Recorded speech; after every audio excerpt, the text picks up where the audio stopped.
President is also doubling down on his decision to pardon people charged during the January 6 riots, a decision met with pushback from Democrats. That's right. Fox 45's Keith Daniels joins us in studio right now with a closer look at what this means for Maryland and the concerns from a former federal prosecutor. Keith? Hundreds of those convicted, including dozens of Marylanders convicted in the attack on the U.S. Capitol, are expecting now to have their cases dropped after a move by President Trump. And tonight, a closer look at that decision. President Donald Trump keeping a campaign promise with several announcements made on Inauguration Day, Monday, about those people he refers to as the J6 hostages, dozens of them Marylanders. We're going to release our great hostages that didn't do, for the most part, they didn't do stuff wrong. President Trump has granted a sweeping pardon, commuted the prison sentences, or vowed to dismiss the cases of all of the 1,500 plus people charged with crimes in the January 6, 2021 U.S. Capitol riot, including people convicted of assaulting police officers. Of those individuals, 46 of them, according to the Department of Justice, Marylanders.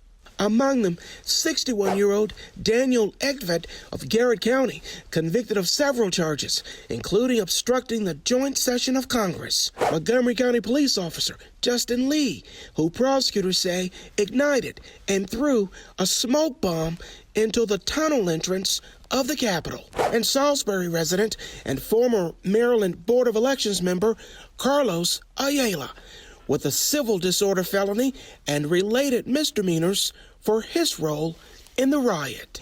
Andrea Smith, it's terrible, a former federal prosecutor here in Maryland, on the president's decision for those defendants, those sweeping pardons. As I understand it, it included everyone, including violent offenders. And that's outrageous. They have spoken. And when there's violence involved, I mean, so many police officers were injured. For someone who claims to be law and order, that's just the antithesis of law and order. But for Eckvet's role, according to our partners at the Baltimore Sun, in a letter written by his defense attorney, Kyra Ann West, in a 2023 sentencing filing, he had gone to Washington for Trump's rally, but did not expect a riot to break out and deeply regrets going. A defendant's regrets now amid a pardon. Well, I spoke with Daniel Eckvet's attorney, Kyra West.